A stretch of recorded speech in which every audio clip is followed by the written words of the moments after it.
반복해서 짓는 그런 과정이다 이렇게 이해했는데, 프랑스 신앙 고백은 모방이 아니다는 거죠. 그들의 과오를 미워한다. 또 우리는 죄가 어떻게 이 사람에게 저 사람에게로 전해지는지 질문할 필요가 없다고 생각하는데, 그 까닭은 하나님이 아담에게 주신 것은 아담에 대한 것이 아니고 그의 모든 후손에 대한 것이다, 이렇게 말하고 있습니다. 프랑스 신앙 고백 10조는 원죄를 인정하고 있고 유전적인 악이라고 그렇게 보고 있습니다. 그리고 단순한 모방이 아니다 이렇게 말하고 있고요. 지금 그런데 프랑스의 이런 신앙 고백이, 지금 프랑스 교회가 어떻습니까? 프랑스의 교회를 여러분 어떻다고 생각합니까?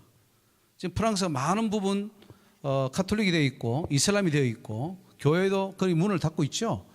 그러니까 이런 고백들이 프랑스 국민과 교회를 살려야 되는데 결국은 살리지 못한 걸 보면은 이 자체가 문제가 있다 이렇게 볼 수 있습니다. 이 악은 참으로 죄이며 비록 모태에 있는 어린 아이들까지도 포함하여 전체 인류를 정죄하기에 충분하며 하나님도 그 악을 그렇게 생각하신다고 우리는 믿는다 그렇습니다. 만약에 이 원죄를 이렇게 믿어버리면 교회가 이제 규정이 되는 거죠. 아, 우리는 그러면 이렇게 해야 된다 하는 건데, 프랑스 교회가 어떻습니까? 지금 결과적으로 보면 그 열매를 본다면은 굉장히 심각하지 않습니까?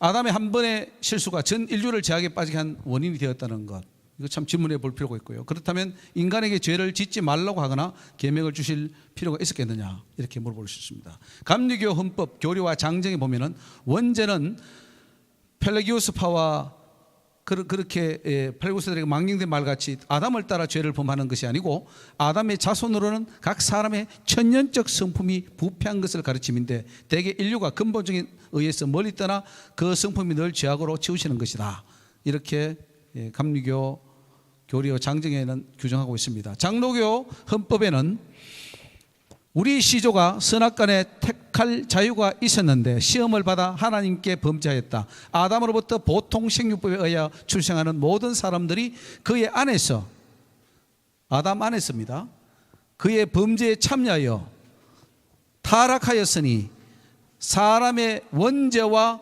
부패한 성품 외에 범죄할 가능성이 있는 자가 고의로 범하는 죄, 자범죄이죠, 고범죄죠. 또 있은즉 모든 사람이 금세와 내세에 하나님의 공평한 진노와 형벌을 받는 것이 마땅하다, 이렇게 말하고 있습니다. 여기 분명히 원죄와 부패한 성품 이렇게 나가 있죠. 자, 이런 장로교 헌법의 이런 기록들은 어떻게 봅니까? 종교개혁자들의 견해와 변화가 이제 있는데, 사실은 실제로 원죄를 지었다라고 하는 것에서 이제 법적 대표설로 좀 많이 옮겨가고 있습니다.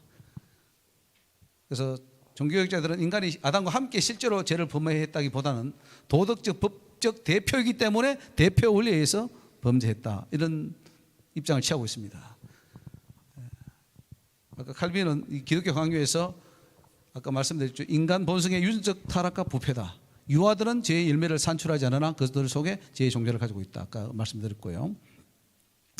조나단 에드워드도 나무가 연결됐듯이 아담과 다 연결되어서 결국 아담의 죄는 우리의 죄다. 루터파 신앙 고백에서도 아담의 타락 이후로 자연적 과정을 통하여 태어난 모든 사람은 죄 가운데서 잉태하는 것을 우리가 가르치고 있다. 만약에 오늘 이 세미나가 우리가 기존에 알았던 그 원죄론과 다르다면 수많은 저런 신앙 고백들이나 그런 것들이 다 고쳐져야 됩니다. 심지어 우리 장로교의 헌법도 고쳐져야 됩니다. 소유리문답, 대리문답, 웨스트민스터 신앙 고백이 다 고쳐져야 됩니다. 그게 맞다면 제가 오늘 잘못된 세미나를 하고 있는 겁니다. 둘 중에 하나겠죠. 선택은 우리 각자가 하는 것입니다. 양심에 비추어서 성경을 제대로, 성경 말씀 앞에서 우리가 한번 봐야 됩니다. 오리겐도 영혼 유전설을 이야기했고, 자, 우리 한번 봅시다. 그러면은 가인, 이제 아담이 범죄하고 난 후에 태어난 자가 가인인데, 그 가인에게는 원죄가 있었을까요, 없었을까요? 예? 배운 대로 하면 없는 게 아니죠. 있죠.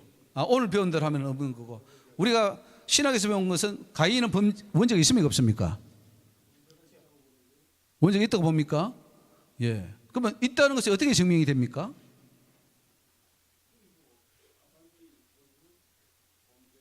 가인. 예. 아담이 범죄했으니까 그 가인에게 내려갔다는 그게 성경에 있냐 이거죠. 성경 우리 정병을 찾고 있습니다. 제 소욕이 원죄로 보니까 아벨에게는 그럼 원죄가 있었습니까? 아벨도 나왔는데. 예? 아벨도 있었을 거예요? 어디 있습니까 그 성경에? 자, 그래서 성경을 정확하게 봐야 됩니다. 얼렁뚱땅 뭐 누가 신학자가 우리 교단이 가르치니까 그렇게 하지 마세요. 최종 판단자는 여러분 자신이 돼야 됩니다. 누가 했다 해서 그 따라가면 안 돼요. 우리는 지도자입니다. 그리고 책임을 져야 돼요. 우리가 앞에 시험에 섰을 때는 네가 한 설교, 네가 한 목회, 그에 대한 내가 책임을 져야 됩니다. 자, 여호와께서 가인에게 이르시되 네가 분하여하면 어찌미며 안색이 변하면 어찌미뇨 네가 선을 행하면. 자, 우리 원죄를 인정하는 어스틴 혹은 칼빈은 1%도 우리는 선을 행할 수 없다고 그랬습니다. 그런데 하나님은 가인에게 네가 선을 행하면 어찌 낯을 들지 못하겠느냐. 선을 행하지 아니하면 죄가 문에 엎드리느니라. 죄의 소원은 네게 있으나 너는 죄를 다스릴지니라. 그럼 죄를 다스릴 능력이 있다는 거예요, 없다는 거예요? 없으면 이런 말 하면 안 되죠. 그럼 죄를 다스릴 능력이 있다는 것은 자유의지 능력이 있다는 거예요, 없다는 거예요? 완전 부패하면은, 원죄로 부패하면은 이걸 할 수 있어요, 없어요? 그럼 원죄가 있다는 거예요, 없다는 거예요? 원죄가 있어서 부패한다면 저런 말 할 필요 없죠.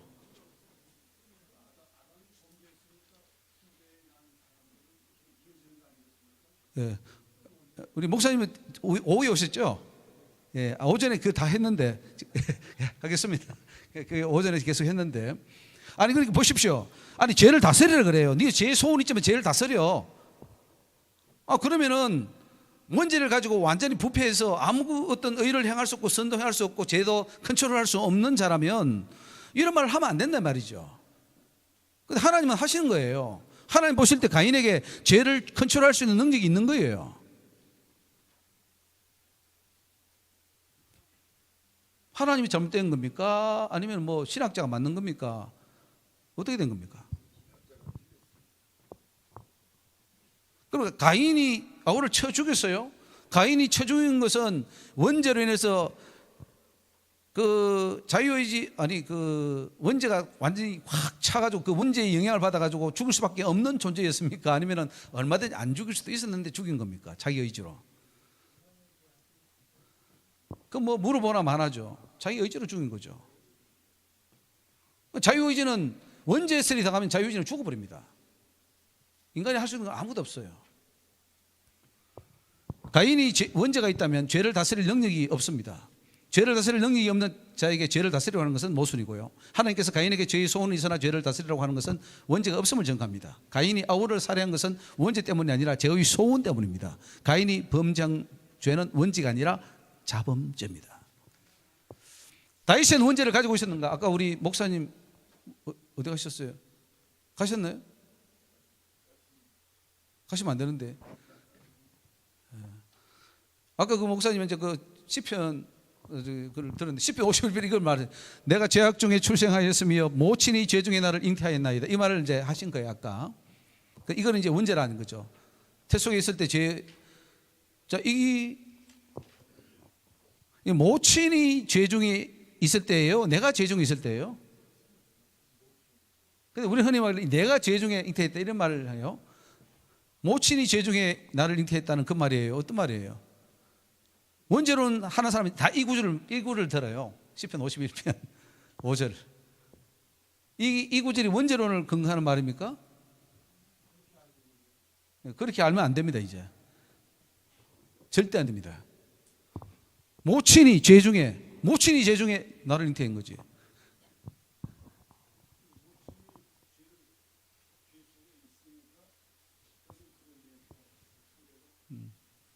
예. 그러니까 성경을 한 구절 보면 안 돼요. 여러 구절을 다 해서 맞춰야 됩니다. 자, 오늘 그걸 증명할 겁니다. 그럼 다윗은 죄인이네요, 그죠? 태어날 때부터 뱃속에서부터 죄인이네요, 그죠? 예. 다 죄인이면 다 죄인이면 그 중에서 하나님이 그냥 우리가 어차피 우리 믿음도 우리 것이 아니고 하나님이 다 구원해 주시니까 그 중에 일부만 구원하고 나머지는 버리면 되잖아요. 우리 세밀하게 할 필요 없잖아요. 뭐 이렇게 힘들게 합니까? 하나님 구원시킬 자면 구원시키고 버리면 되지. 다 원죄 있는데. 그러니까 제사법에 그 원죄 뒤에 이제 목사님이 뒤에 원죄를 사하는 제사는 제사법은 없습니다. 구약에 한 군데도 없어요. 원죄를 사하는 제사법은. 자, 시편 71편 6절을 한번 읽어봅시다. 시작. 내가 모태에서부터 주의 붙드신 바 되었으며 내 어미 배에서 주의 취하여 내신 바 되었사오니 나는 항상 주를 찬송하리이다. 이게 다윗이 쓴 시입니다. 다윗이 쓴 시예요. 이게 원죄가 있습니까 없습니까? 자, 모태에서부터 주의 붙드신 바 됐는데 그게 원죄가 있습니까 없습니까? 아까는 태중에 내 어머니가 죄 중에 나를 이렇게 했다는 그 말 가지고 그 어머니 죄가 유전됐다. 그 유전설이 거기 나옵니다. 유전됐다는 거예요. 그게 유전입니까? 여기는 보면은 하나님이 모태에서부터 나를 붙들고 계셔요. 원죄가 있으면 이런 말씀 하면 안 되죠.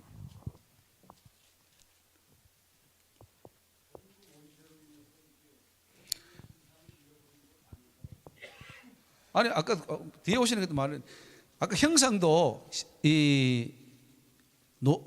창세기 9장 1절에 가면은 이제 그 창조하라 하나님의 형상대로 지음받은 자를 피 흘리지 말라 그랬어요. 그 노아 때는 벌써 이제 원죄를 가진 상태이기 때문에 원죄론에 의하면 하나님의 형상이 부셔졌다 그래요. 파괴됐다 그래요. 그런데 거기에는 성경에는 하나님의 형상대로 지은 자를 피 흘리지 말라 그랬습니다.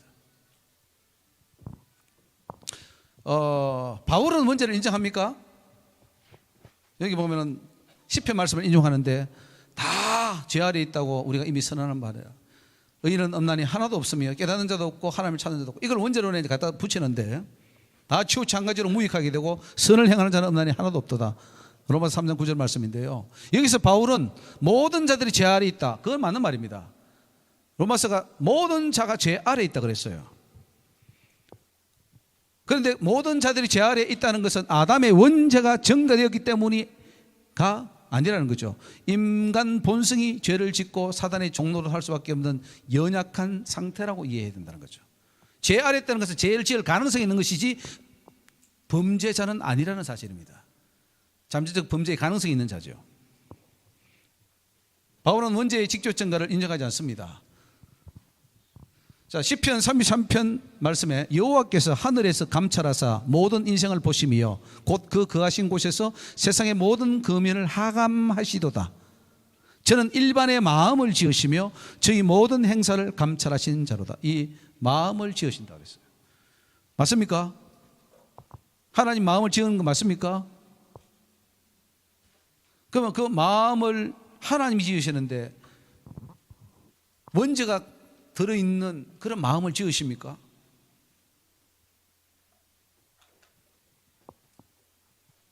왜 감찰하십니까? 하나님이 하늘에서 인생을 왜 보십니까? 죄를 안 짓는 자가 있는가 보는 거예요. 짓나 안 짓나 보는 거예요. 예. 원죄가 있다면 그거 볼 필요 없죠. 원죄가 있는데 왜 감찰합니까? 힘들게. 다 죄인인데.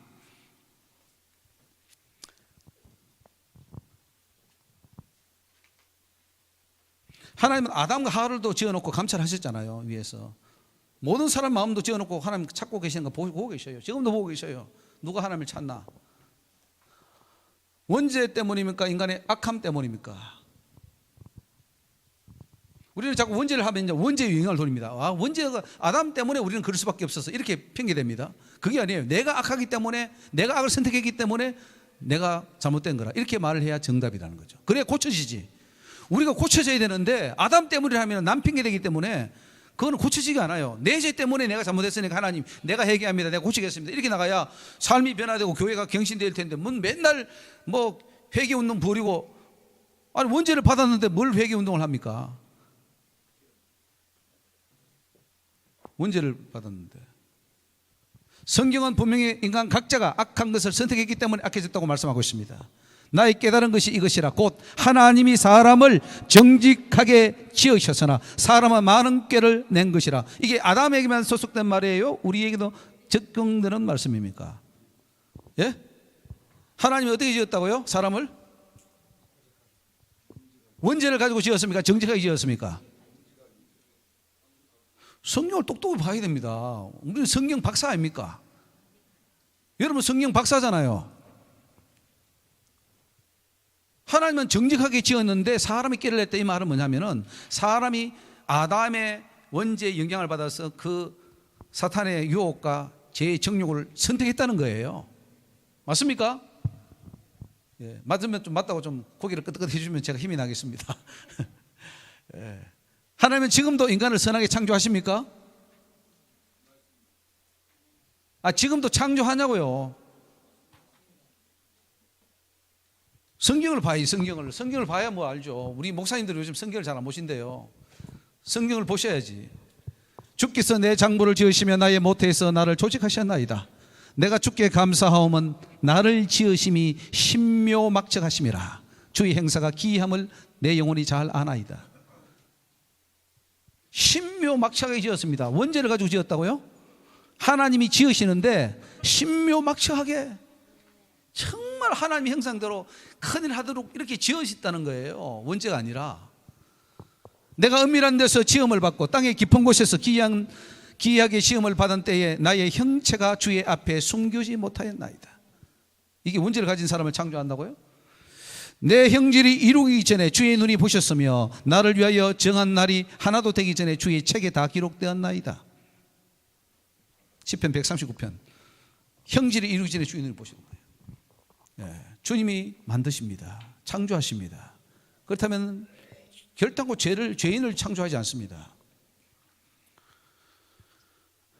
이사야 44장 2절에 너를 지으며 너를 모태에서 조성하고 너를 도와줄 여호와가 말하노라 나의 종 야곱, 이렇게 나옵니다. 너를 지으며 너를 모태에서 조성했다 그랬어요.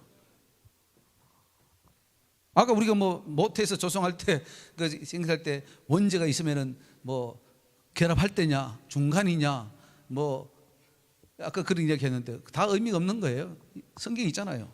주님이 우리를 모태에서 조성했다는데.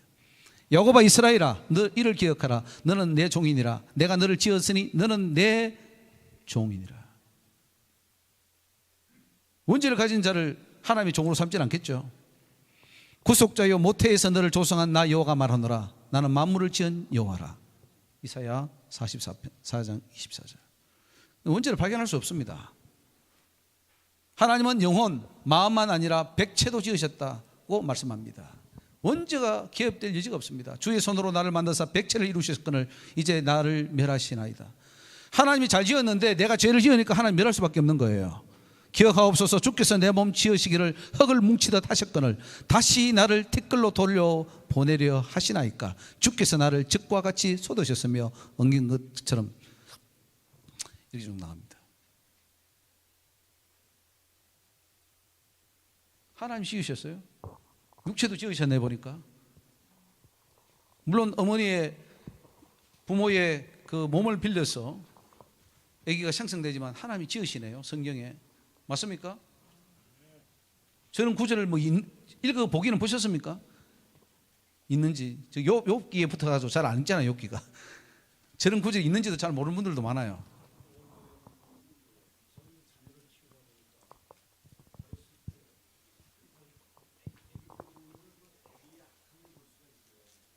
네, 좋습니다. 잠깐만요. 그 악이가 악한 게 원죄 때문입니까? 아니면 죄의 영향을 받아서 사탄이 공격하거나 그런 영향을 받은 겁니까? 여기서 오늘 핵심은 뭐냐면은 직접 전가를 받았느냐, 간접 영향을 받았느냐, 그건데요. 그럼 예수님은 그런 말씀 하시면 안 되죠. 오전에 빠져 있었으니까 저런 말씀 하시는데, 아니 예수님이 어린아이처럼 되지 않으면 천국 갈 수 없다고 그랬어요. 어린아이처럼 되지 않으면 갈 수 없다 그랬어요.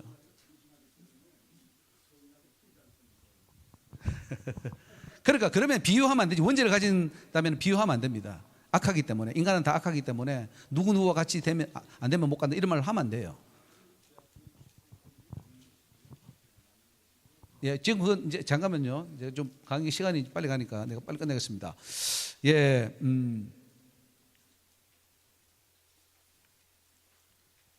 그러면 다른 성경을 이렇게 해석해내야 됩니다. 이런 구절을 어떻게 할 거냐. 이게 원죄가 있다면 이런 말씀 하면 안 돼요. 그럼 성경의 많은 부분은 모순돼 버립니다. 성경 스스로가 모순이 돼 버려요. 그러니까 그 죄가 직접 전가되느냐, 간접적으로 전가되느냐, 전가되지 않았느냐, 이제 그런 걸 가지고 우리가 선을 그어야 된다는 거죠. 잠깐만요. 강의가 지금 1시간 만에 50분 만에 끝나야 되니까 질문 시간 따로 드리겠습니다. 예. 어리석은 자들아, 밖을 만드신 이가 속도 만들지 않으셨느냐. 오직 그 안에 있는 것으로 구제하라. 그러면 모든 것이 너에게 깨끗하리라. 속도 만들었는데 속에서 나오는 게 더럽단 말이죠. 그러면 더러운 게 원래 그 원죄 때문입니까? 아니면 우리가 악해서, 악한 영향을 받아서 우리가 악한을 선택했기 때문에 그렇습니까? 아담도 보십시오. 아담도 하나님이 형상대로 지었는데 결국은 악을 자기가 선택했잖아요. 불순종을 선택했잖아요, 자기가. 아담이.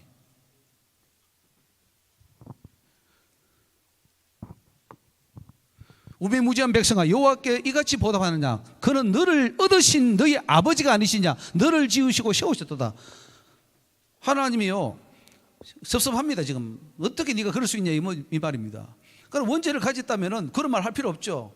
원죄를 가진 자가 당연히 죄 짓는 건 당연한데 그거 뭐 네가 왜 그러냐, 나 후회스럽다, 뭐 그럴 필요가 뭐 있습니까?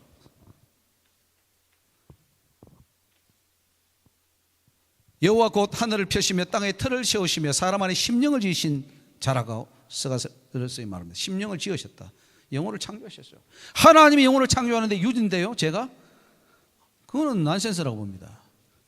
그러면 유전된 게 맞다면 이런 구조들은 사실은 없어져야 되죠. 맞지 않죠? 하나님이 지었는데 어떻게 죄의 원죄를 가진 자가 유전됩니까?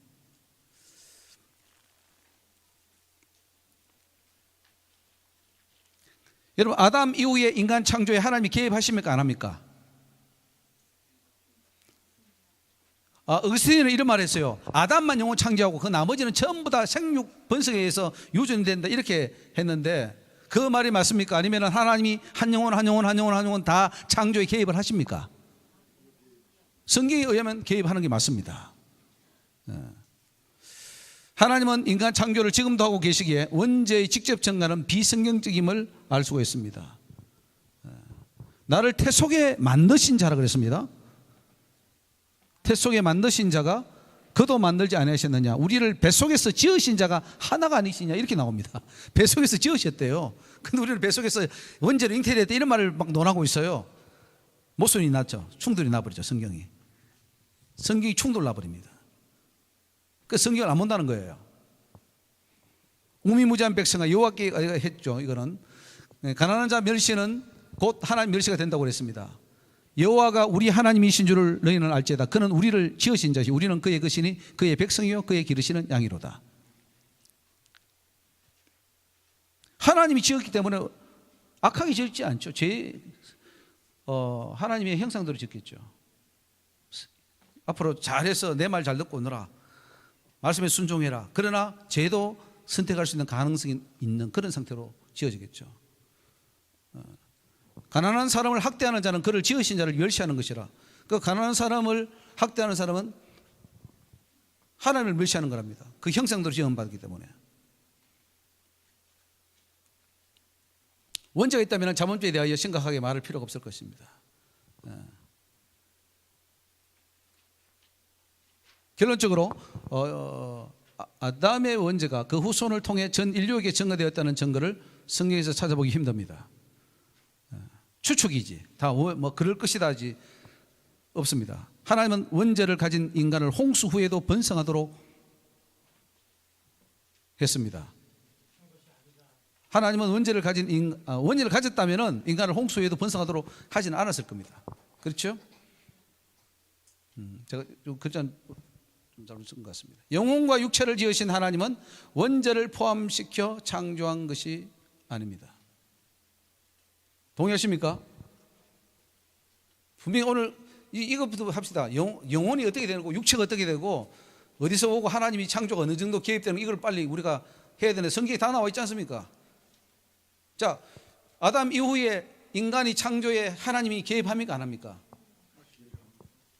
합니까? 어거스틴 쪽입니까? 반 어거스틴 쪽입니까? 어거스틴 좋아하시잖아요. 그러니까 어거스틴은 그냥 자동으로 생산된다 그랬고 하나님은 성경은 생산에 개입한다 그랬어요. 그러니까 개입하면은 그러면 이제 문제가 어떻게 됩니까? 원죄가 그럼 내려오느냐, 유진되느냐, 아니면 새로 영혼을 창조하기 때문에 깨끗한 영혼을 창조하느냐, 이제 그 문제가 해답이 얻어지는 거죠.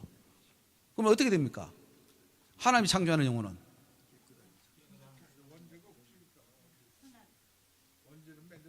아니 그렇게 말하면 안 되고요. 성경적으로 지금 논리를 해야 돼요. 왜냐하면 주장이 다 반대이기 때문에 성경에 이런 게 있는데 그러면 이건 어떻게 설명할래? 이건 어떻게 할래? 이렇게 나가야 되지. 그냥 뭐 우리가 추측으로 그러니까 그럴 것이다. 뭐 그렇게 해서는 안 되죠. 성경을 가지고 논해야 됩니다. 예. 그 말도 자 그리고 율법을 주신 것은 원죄가 없다는 증거 아니겠습니까? 자, 원죄가 있으면 율법을 줄 필요가 있습니까 없습니까? 그래서 이제 우리 그 개혁주의 신학자들은 뭐라고 하냐면은 율법은 우리가 지킬 수 없다는 것을 알기 위해서 주셨다 이렇게 말합니다. 아주 그거는 참 하나님을 어떻게 하나님이 그렇잖아요. 성경에 보면 신명기 이런 보면은 이걸 지키면 살고 생명을 얻고 이거 안 지키면 죽는다 이렇게 말하는데 그걸 지킬 수 없는 걸 알기 위해서 주었다 이렇게 하는 거예요. 그게 신학적인 논리라는 거죠. 물론 일리는 있다. 예, 그것도 있죠. 율법의 기능 가운데 하나가 우리 죄를 보기 때문에. 그런데 결국은 우리가 구원받으면 율법을 다 완성해야 됩니까 안 해야 됩니까? 자, 하나님의 은혜를 생각할 때 우리가 율법을 지킬 수 없고 완전하게 살 수 없으니까 예수님이 대신 그 은총을 베풀어서 우리가 예수님이 등에 옆에 가지고 그 대속의 은총으로 천국 가는 겁니까? 그게 은혜입니까? 아니면은 우리가 우리 스스로 구원을 못 받으니까 하나님께서 우리에게 자유의지와 또 능력과 성령 충만을 주셔서 권능으로 다 우리가 의를 선을 선택할 수 있는 완전한 자로 만들어서 그래서 우리가 주님 앞에 흠도 티도 없이 살다가 그렇게 가는 것이 하나님의 은혜입니까? 우리는 전제를 가르쳤거든요. 우리는 못하니까 우리는 죄인이니까 그러니까 하나님의 은혜로 그래서 우리는 예수님의 등에 업혀 간다. 그게 공짜로 옆에 가는 거죠. 공짜로 간다.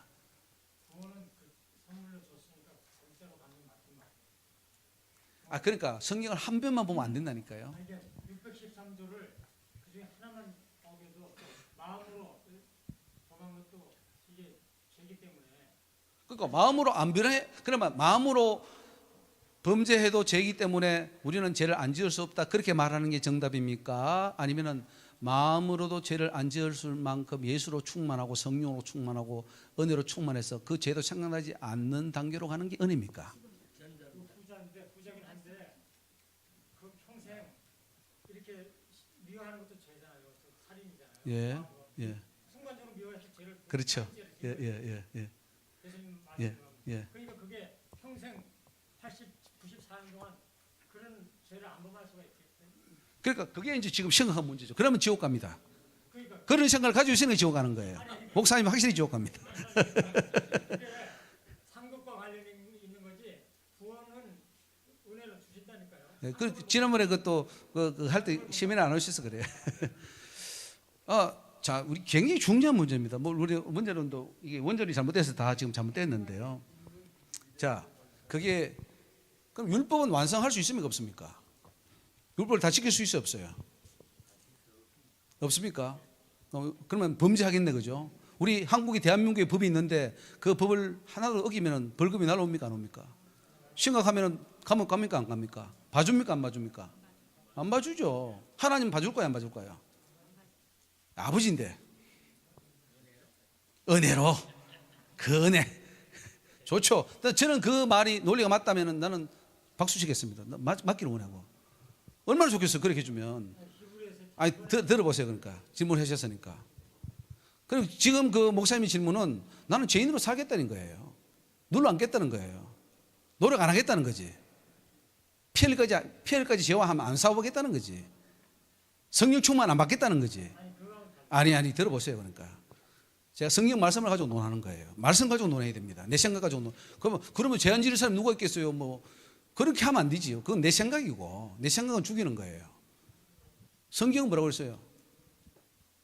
네 이웃을 네 몸처럼 사랑하면 율법의 완성이니라. 분명히 완성을 말했어요. 그러면 그 왜 그렇게 못했는지 하면은 이웃을 내 몸처럼 사랑하지 않았기 때문에 못하는 거예요. 613개가 아니라 그 이상이 더 못하는 거예요. 그러나 이웃을 내 몸처럼 사랑만 하면은 613개 아니라 6,000개도 다 지킬 수 있는 거예요. 왜? 사랑을 안 했기 때문에 그래요. 그래서 사랑의 법이 왔잖아요. 그 사랑의 법은 율법과 대치되는 게 아니라 사랑의 법을 할 수 있도록 부어주는 거예요. 십자가의 법은 율법과 대치되는 게 아니라 율법에 못하는 걸 할 수 있도록 해주는 거죠. 그러면은 예수님처럼 우리가 십자가 질 수 있고 예수님처럼 그렇게 살다가 가야지 천국 가는데 우리는 그건 너무 거리가 멀어가지고 못할 것 같아. 그러니까 포기해버리는 거예요. 그러니까 은혜를 찾는 거야. 아이고 내가 못해도 하나님이 은혜로 해주시겠지. 그게 그래서 은혜야. 이렇게 은혜를 우리가 해석을 해왔어요. 지금까지. 그게 맞으면 좋겠어요. 노력 안 해도 되니까. 그러나 성경은 그렇게 말하고 있지 않습니다. 율법을 완성하라. 예수님이 그랬죠. 율법의 대강령이 뭐냐? 선지자의 대강령이 뭐냐?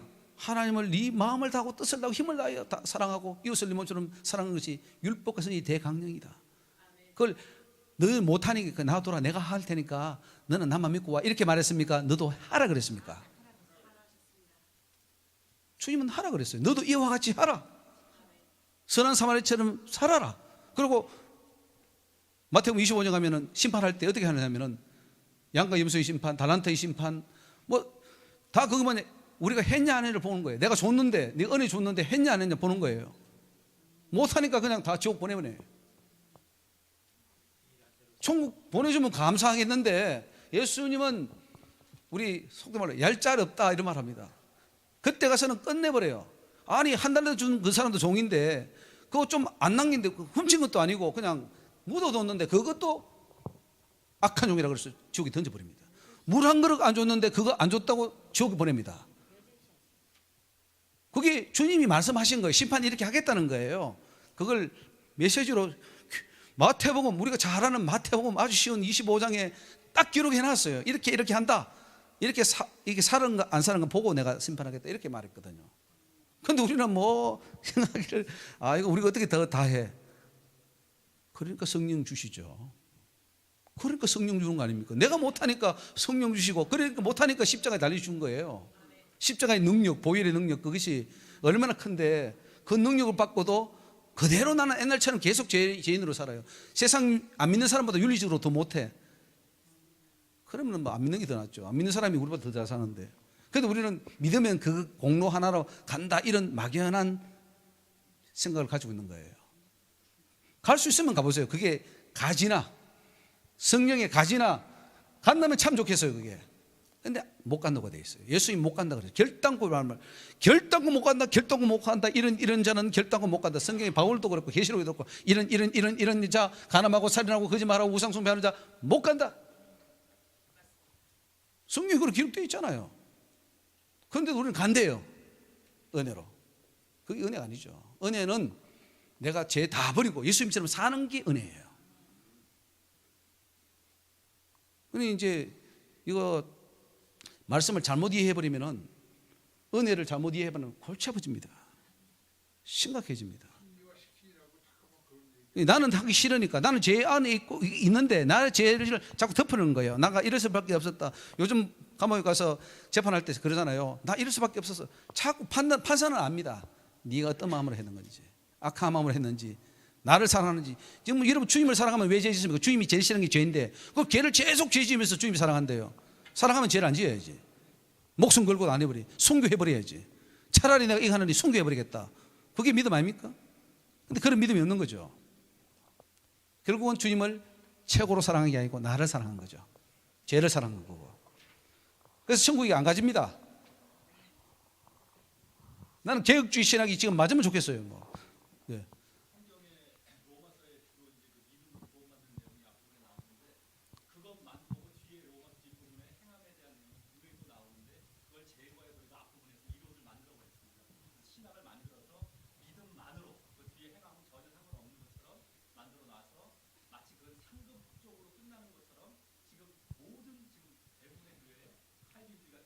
예.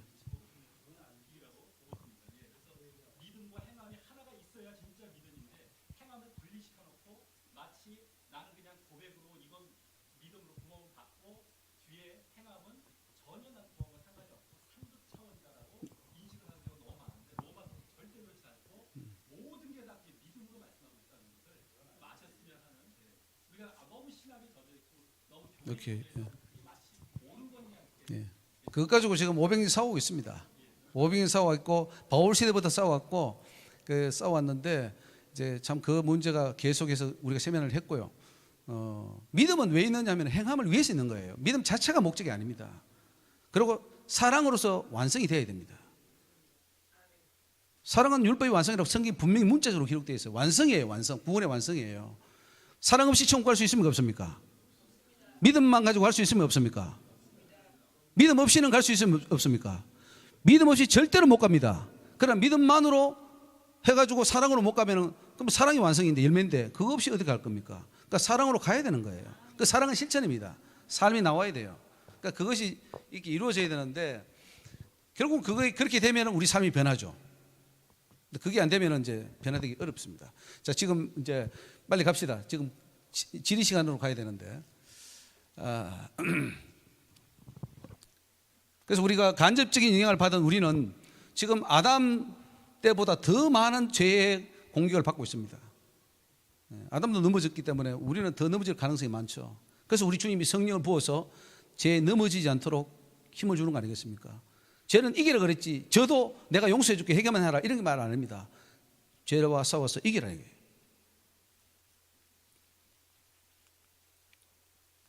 이제 간접증가설이 왜 합당하냐? 땅에 가시와 엉겅퀴가 났습니다. 아담이 범죄함으로 땅에 가시와 엉겅퀴가 나서 이거는 분명히 변화가 일어난 거예요. 간접적 영향이 일어난 겁니다. 맞습니까?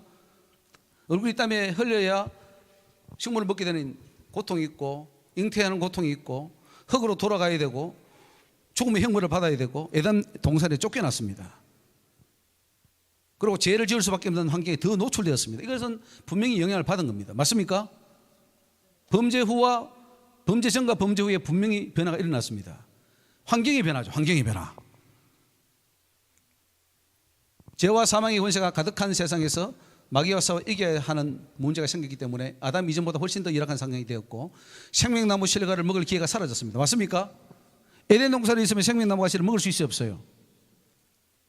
에덴 동산에 있으면 선악과만 못 먹지 생명과는 먹을 수 있습니다. 근데 그 기회가 사라지기 때문에 이제는 뭐 죽는 거죠. 그리고 저주를 받은 거죠. 이런 결과를 보면 범죄 이전의 아담보다 에덴 동산의 밖으로 쫓겨난 인간들의 범죄 가능성이 더 높아졌습니다. 인간 본성이 원죄를 통해 완전히 타락하였다는 말씀은 없습니다. 다만 에덴 동산에 쫓겨남으로 범죄할 수밖에 없는 환경으로 돌아갔다는 말이죠. 그렇다고 아담 이후에 태어나는 인간에게 원죄가 있다는 말씀은 성경 어디에서도 우리가 찾아보기 힘듭니다.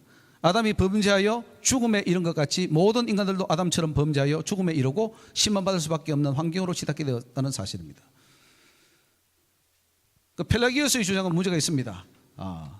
물론 어떤 부분은 굉장히 일리가 있지만은 그러나 아담의 죄는 자기에게만 책임이 돌아가지만 그 영향력은 인류 전체에 미쳤다고 할 수 없다. 그거는 원죄는 영향을 미치지 않은 부분이 있지만 환경적으로 미쳤다고 해야 됩니다. 그래서 이 펠라기오스도 좀 문제가 있습니다. 많은 문제가 있습니다. 아담의 범죄로 인간이 영생할 수 있는 기회가 다 상실되었습니다. 첫째는 생명나무 과실을 먹을 수 있는 권한이 없어졌기 때문에 이미 영생할 수 있는 기회 자체가 없어져 버렸습니다. 그래서 아담 후로 태어나는 우리는 그 자체가 없는 것은 분명히 영향을 받은 거예요. 우리가 아마 여러분들은 에덴 동산에 아담처럼 태어나더만 선악과를 안 따먹었을 거예요. 그래서 그 생명을 먹고 영생할지 모르지만은 그러나 아담이 범죄함으로써 그 영향이 다 미쳤기 때문에 모든 인간들은 아담의 범죄의 영향을 간접적으로 받은 것이 분명합니다. 원죄로 의인이 하나도 없다면 왜 하나님은 의인을 찾으십니까? 왜 의인 되기를 기대하십니까? 그래서 이 원죄를 하나님이 의인을 찾는 데서 보면은 원죄가 있다는 것을 인정하기 어렵습니다. 가인과 아벨에게서 원죄를 찾을 수 있는가? 아까 말씀을 드렸고, 예수님이 십자가 지심은 원죄 때문인가? 우리의 연약함으로 인한 자범죄 때문인가? 예수님이 왜 십자가에 못 박아 돌아가셨습니까? 우리는 흔히 말하기를 예수 믿을 때 원죄와 자범죄가 사해진다 이런 말을 합니다. 그 원죄와 자범죄가 사해진다는 말은 성경에 그런 말이 있습니까? 아니면 죄가 사해진다는 그런 말을 합니까? 자범죄가 사해진다는 말은 있어도 원죄가 사해진다는 말은 없죠. 자, 마태복음 8장 17절에 이는 선지자 이사야로 하신 말씀에 우리 연약한 것을 친히 담당하시고 병을 짊어지셨도다 이렇게 했습니다. 연약한 것. 연약하다는 말하고 죄가 있어서 원죄가 있다는 말하고 같습니까? 틀립니까? 다르죠? 우리가 아직 연약할 때에 기약대로 그리스도께서 경건치 않은 자를 위하여 죽으셨도다. 연약하다는 말은 죄에 노출되어 있어서 죄를 짓기에 너무나. 자, 생각해 보십시오. 여기에 1살짜리, 2살짜리, 3살짜리가 길거리에 나갈 수 있습니까? 없습니까? 혼자서. 또 찾아갈 수 있습니까? 넘어지고 자빠지고 뭐 다 할 수밖에 없겠죠. 그런 연약한 상태를 말이죠. 우리 인간은 원죄가 증가되지 않았다 하더라도 너무나 의를 행하거나 선을 행하거나 말씀을 지키기는 너무나 연약해서 그냥 자빠지고 넘어질 수밖에 없어요. 다 넘어져요. 다 100명이면 100명 다 넘어지고 200명 200명 다 1000명 70명이면 70명 다 넘어집니다. 그 넘어지는 이유는 연약하기 때문이죠. 원죄가 있어서가 아니라. 성경에 나오잖아요. 예? 연약하기 때문에 우리를 죽어주셨다. 성경에 기록되어 있잖아요. 맞습니까? 여기 뭐 원죄 때문에 돌아가셨어요? 연약함 때문에 돌아가셨습니까? 인간이 죄인인 것은 분명한데 죄인 아닌 인간은 하나도 없습니다. 문제는 그 죄인이 원죄 때문인가 자범죄 때문인가? 오늘 이걸 우리가 분명히 규정해야 됩니다. 성경은 원죄 때문이 아니라 연약함 때문이라. 자, 인간이 죄인 되는 과정을 보면은 처음 태어날 때부터 죄인이 아니라 죄를 했기 때문에 죄인이 되는 것입니다. 로마서 6장 19절 보면은 우리 같이 한번 읽어봅시다. 시작. 너희 육신이 연약함으로 내가 사람의 예대로 말하노니 전에 너희가 너희 지체를 부정과 불법에 들여 불법에 이른 것 같이 이제는 너희 지체를 의에게 종으로 들여 거룩함에 이르라. 여기 원죄를 바울이 인정합니까? 아니면 부인합니까? 너희 육신이 연약해서 전에 너희가 지체를 부정과 불법 죄지었다 이거 불법을 했다 이거예요. 그래서 불법에 이르렀다는 거죠. 이제는 너희 지체를 의의 종으로 들여 거룩함에 이르라 이렇게 말합니다. 이래야 우리가 거룩함을 이룰 수 있는 거죠. 뭐 성시화 운동 하시는데 성시화 운동을 하려면 원죄에 대한 바른 이해를 하고 하셔야 돼요. 그럼 어떻게 성시할 거냐? 그 시가 다 성스럽게 돼야 되는데 어떻게 될 것이냐? 우리 각자의 죄가 중요하다 이거예요. 우리 죄를 우리가 인정을 해야 되는 거죠. 너희 지체를 부정과 불법에 들여 자유의지입니다. 네가 선택했다 이거예요. 아담의 범죄가 아닙니다.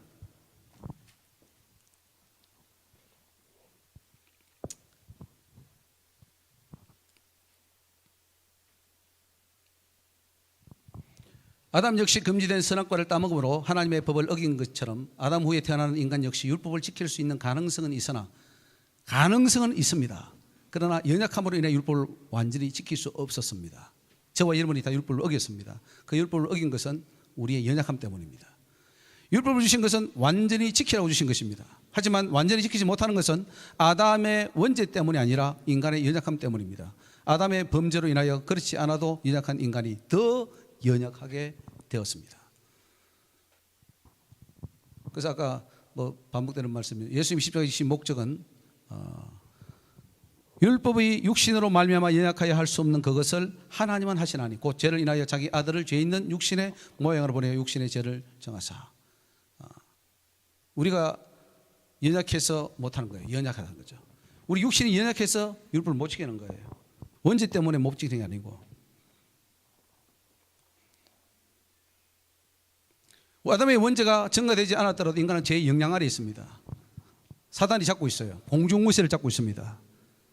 그래서 태어나자마자 사단이 기다렸다가 다 기도하는 가정은 괜찮을 거예요. 그렇지 않은 가정들은 다 사탄이 공격을 하죠. 원죄가 없는 육체라 하더라도 죄를 완전히 이기기에는 너무나 연약한 인간입니다. 그래서 우리 주님이 오셨고 성령이 필요합니다. 보혜사 성령 없이는 절대로 우리가 죄를 안 짓고 못 사는 겁니다. 너무 연약해서. 따라서 예수님은 육신의 죄의 정욕을 십자가에 못 박고 이기는 천국 백성 되게 하기 위해서 십자가를 지셨습니다. 그래서 그리스도 예수의 사람들은 육체와 함께 그 정과 욕심을 십자가에 못 박으리라 했고요. 너희가 세례로 그리스도와 함께 장사된 바 되고 또 죽은 자들 가운데서 그를 일으키신 하나님의 역사를 믿음으로 말미암아 그 안에서 함께 일으키심을 받았느니라 그랬습니다.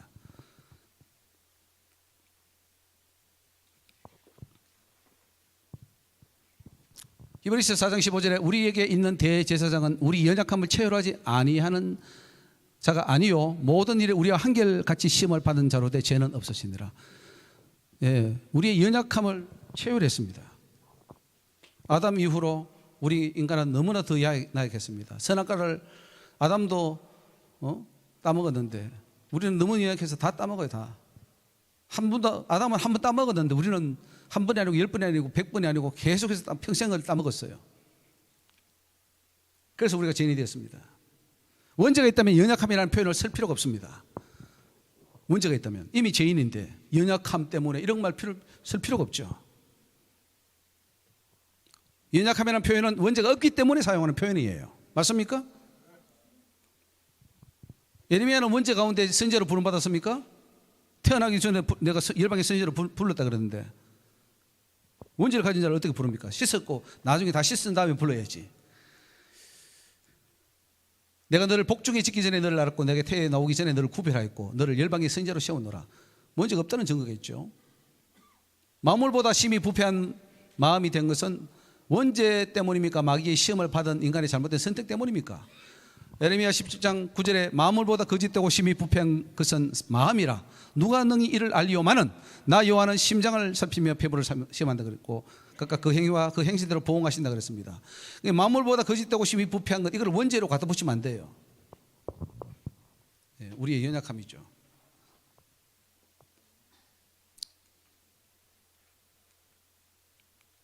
마음이 어려서부터 악한 이유가 뭡니까? 창세기 8장 20절에 이는 사람의 마음에 계획하는 바가 어려서부터 악함이라 이걸 가지고 원죄로 갖다 붙이십니다. 이게 원죄입니까? 아니면 자기가 깨를 낸 겁니까? 하나님은 사람을 선하게 지었지만은 자기가 깨를 낸 거죠. 만약에 이게 원죄라면은 그 뒤에 창세기 8장 뒤에 쓸 거 없습니다. 그냥 다 원죄인데 뭘.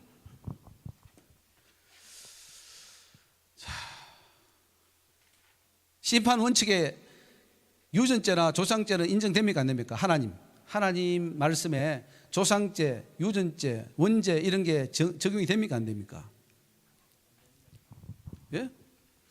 이게 열왕기하 14장 말씀입니다. 왕을 죽인 자의 자녀들은 죽이지 아니하였으니 이는 모세 율법책에 기록된 대로 여호와께서 명하여 이르시기를 자녀로 인하여 아비를 죽이지 말 것이요 아비로 인하여 자녀를 죽이지 말 것이라 오직 사람마다 자기의 죄로 인하여 죽을 것이라. 자기의 죄로 죽는 거예요. 아담의 죄가 아니에요.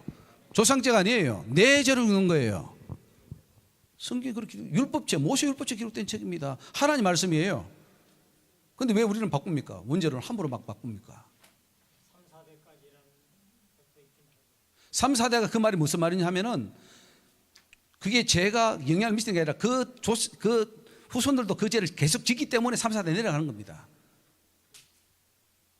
그렇잖아요? 그 아버지가 죄를 지어도 왕들 중에도 자기 아버지 태후의 유를 피한 아사왕도 패해버렸어요. 그럼 그 죄가 내려가야지. 어머니가 죄 짓는데 내려가야 되는데 안 내려가잖아요. 내가 끊어버리면 끝나는 거예요. 니느웨 성 사람들은 원죄를 사함받았습니까?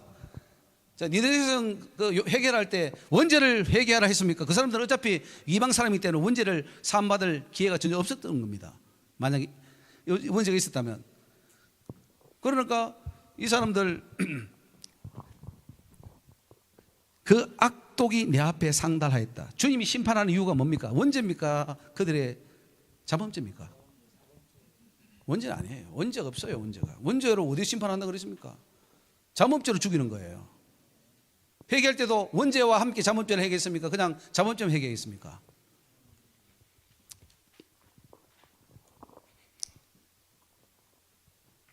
우리를 원죄에서 건져냈습니까? 흑암의 권세에서 건져냈습니까? 그가 우리를 흑암의 권세에서 건져내서, 흑암의 권세는 사탄의 권세입니다.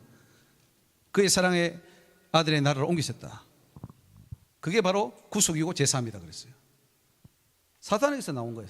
사탄의 권세. 죄 지을 수밖에 없는 권세. 이게 이 말하면 너희는 너희 아비 마귀에게서 나서니 너희 아비의 욕심을 너희도 행하고자 하느니라.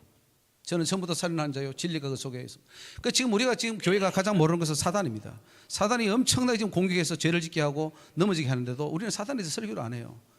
그 정체를 드러내지 않아요. 그러면서 다 당하는 겁니다. 사단이 원흉이죠. 살인하게 하고 미워하게 하고.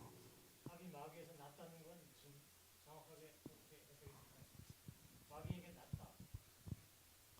우리가 아까 성경 보면은 하나님이 백체를 지으시고 우리의 영혼을 지으시고 마음을 지으시는데 이 땅에 태어나면서 그 부모가 어릴 때는 기도해주고 커서는 사무엘처럼 성전에서 기도하고 이렇게 해서 막아야 되는데 방어가 안 되니까 사탄이 잡아버린 거예요. 공중무시를 잡은 사탄이, 사망무시를 잡은 사탄이 잡아가지고 결국은 마귀의 자녀가 되어버린 거죠.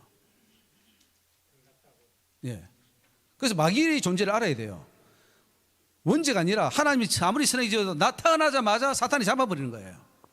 그러니까 부모를 열심히 기도해 줘야 돼요. 아이들한테 열심히 기도해 줘야 되고 그들이 그 죄에 빠지지 않도록 해줘야 되는데 이걸 모르니까 그냥 뭐 아이들도 믿는 집안 아이들도 다 엉망이 돼버리는 그런 현상들이 나겠죠. 그때 너희가 그 가운데 행하여 세상 풍속을 쫓고 공중의 권세 잡은 자를 따랐으니 곧 지금 불순종의 아들이 역사하는 영이라.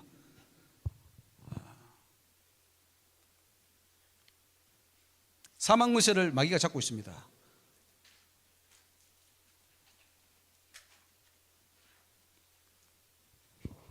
자, 여기 중요한 말씀이 나오는데 에베소 2장 1절 말씀인데요. 자, 우리가 왜 죽었냐? 왜 죽느냐? 너희의 허물과 죄로 죽었다 그랬어요. 원죄로 죽었다고 한 게 아니라 너희의 죄, 너희의 허물로 죽었다. 맞습니까? 아담의 죄 때문에 죽었다는 게 아니라 네 죄 때문에 죽었다는 거예요. 근데 저기서 허물은 자범죄고 이 죄는 원죄라고 이렇게 해석하는 그 원어학자들이 있어요. 예. 허물은 자범죄, 죄가 원죄다 이렇게 해서 훌륭하신 분이네. 자범죄와 원죄로 죽었던 너희 영. 예. 예. 그러니까 성경이 그 주석을 보지 말라는 거예요. 아니 그러니까 주석은 자기 생각이라는 거죠. 뭐. 여기 원죄가 없어요. 성경에 어디 봐도 원죄는 없어요. 그래서 우리 죄 때문에 우리가 죽는 거죠. 세상 풍속을 따라가는 것도 그렇고.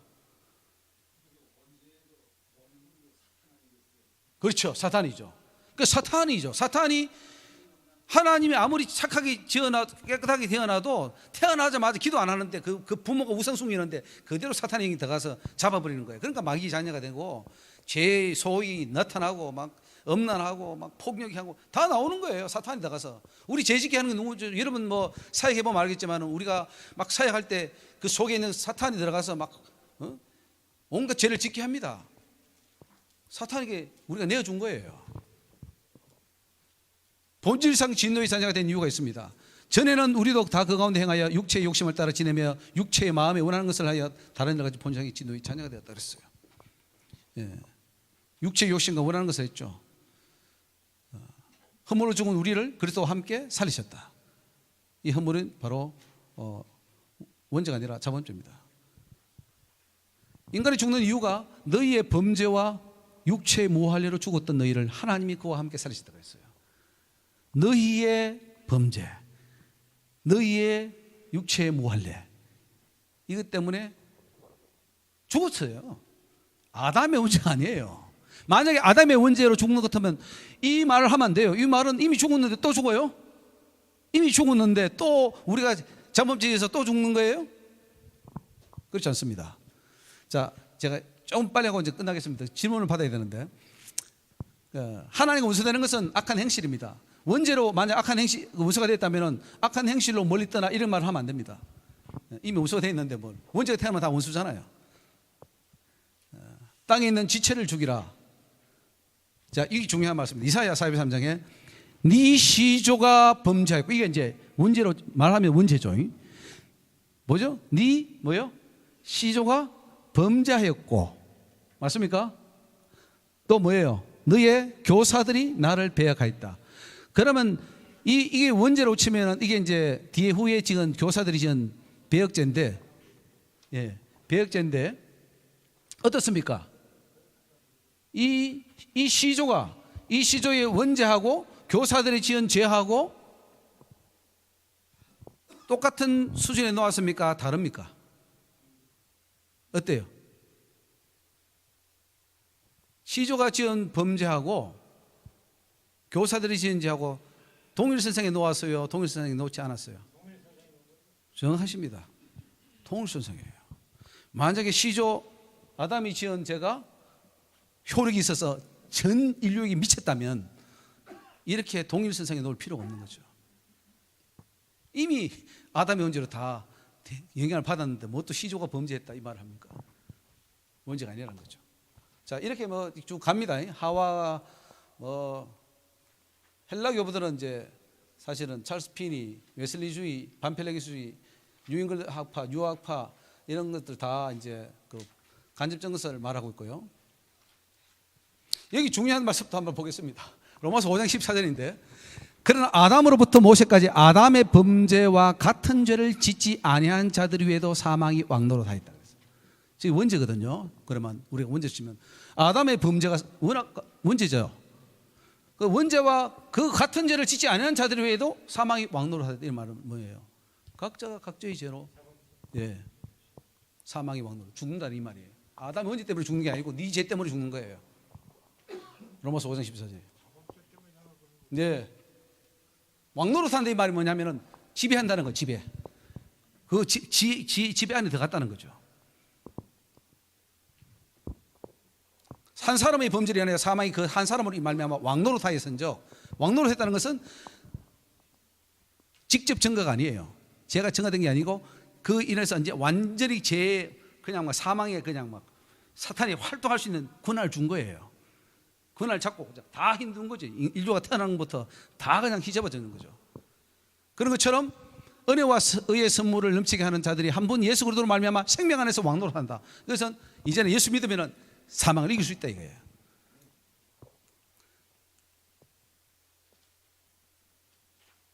이런 말씀은 이렇게 원죄론으로 가면 안 됩니다. 한 사람이 순종치 않음으로 많은 사람이 죄 있는 것 같이 한 사람이 순종함으로 많은 사람이 의인이 되리라. 아까 말했고요. 신명기에 보면은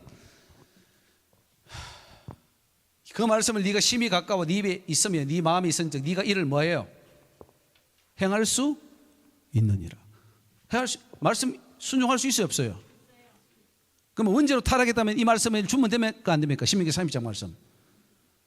원죄로 해서 못하는데 어떡합니까? 하나님은 한다는 거예요. 그러니까 원죄가 맞지 않다는 거죠. 여기까지 하겠습니다. 지금 뒤에도 많은데, 예?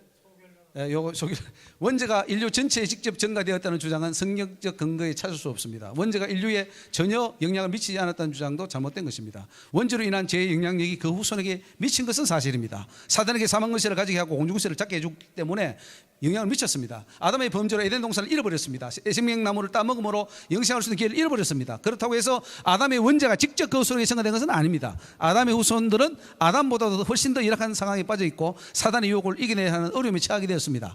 아담 후손들은 아담보다 훨씬 더 연약한 상태에 노출됐고 죄를 이길 가능성은 전무하다시피 되었습니다. 그렇다고 해서 태어날 때부터 죄는 아닙니다. 태어나자마자 사단의 세력안에 들어가기 때문에 선보다 악을 선택하는 결과로 나아가게 됐고요.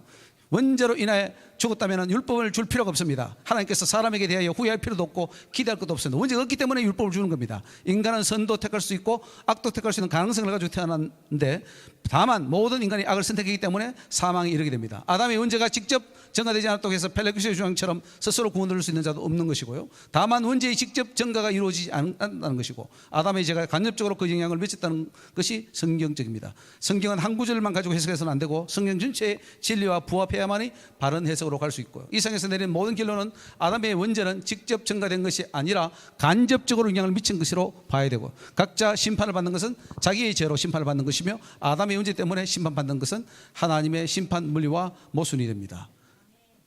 이게 오전까지 해야 되는데 이제 그죠? 우리는 지금 마쳐야 됩니다 이제.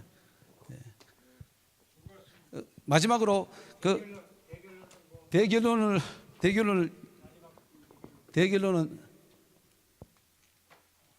이 책이 다 있나요? 예, 대결론만 읽고 마치겠습니다 그러면. 예. 자, 대결론을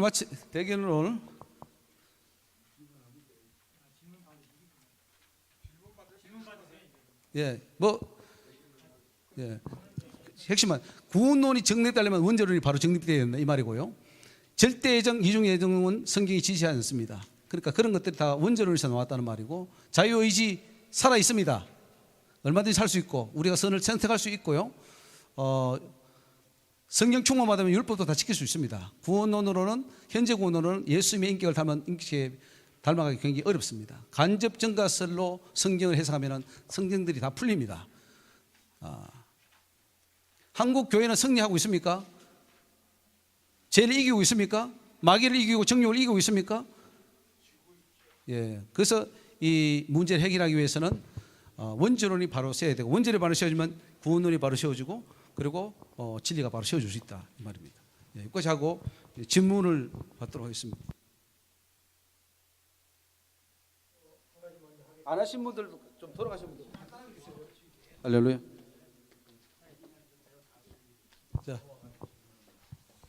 그 구태여 원죄론을 부정할 필요 없이 제 생각은 그냥 두고 자범죄를 가지고 이제는 안 믿는 불신자보다 못한 우리가 진짜 성령 충만 받아서 그렇게 살아야 된다 이렇게 하면 안 되겠습니까?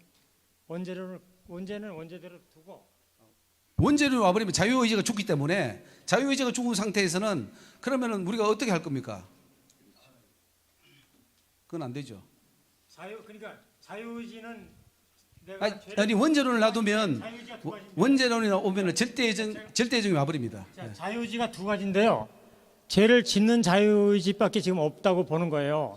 왜냐하면 그게 에베소서에 허물과 죄로 이미 영적으로 죽었기 때문에 죄를 안 짓는 자유의지가 상실된 너희를 영적으로 살렸다고 바울이 얘기했거든요. 예, 그거는 어스틴이 그렇게 말했습니다. 죄를 안 지을 자유의지는 죽었고 죄를 지을 자유의지만 있다 하는데 그 말은 말이 그러면 설교할 필요 없죠 뭐. 자, 질문 빨리빨리 하셔야 됩니다. 예, 자, 예, 자, 또 질문하십시오. 예, 어떻게? 목사님 질문할 거 있으면. 예. 오늘 이 세미나를 들으면서 과연 우리가 그 동안에 생각했던 그 원죄론하고 지금 나오셔서 마이크로 좀 해주시면 고맙습니다. 예. 네.